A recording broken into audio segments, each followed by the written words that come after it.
So there's a lot of things wrong with our governmental policies, and I've recently published a paper suggesting what that might be, what might be the cause of that.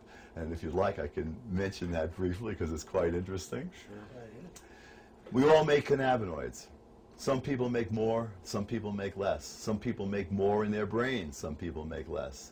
They regulate open-mindedness, so that people who are deficient in cannabinoids are not open-minded, which means they can't adapt to the changing future.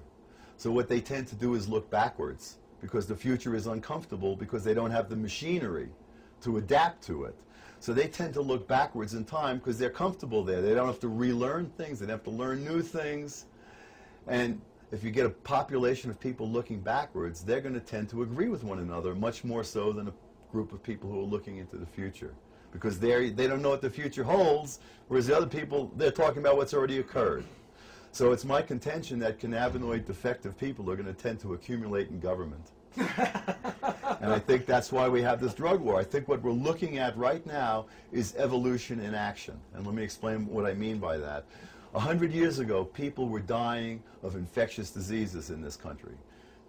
Modern health care, antibiotics, sanitation, living in a good society, which we do, has been a huge benefit to us, and it's changed how we die. We now die from age-related diseases. The point that I'm trying to make here, though, is that we, because of the technology and because of the intelligence in our society today, we are having such an impact on our environment. Global warming, potentially, the whole political insanity of what's going on, especially, America being the world's largest arms dealer.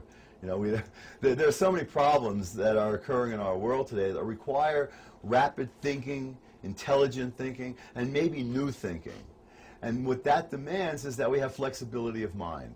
So I think we are entering into an era now where we cannot evolve quick enough. Evolutionary history has made more and more and more use of the endocannabinoid system. It's in the higher centers of our brain, We have more of those higher centers and more cannabinoid receptors than lower organisms, be they the dog or a chicken or, So we have an evolutionary trend, make and use more cannabinoids. And that's true now today, but it can't occur evolutionarily fast enough for us to basically save ourselves. From ourselves.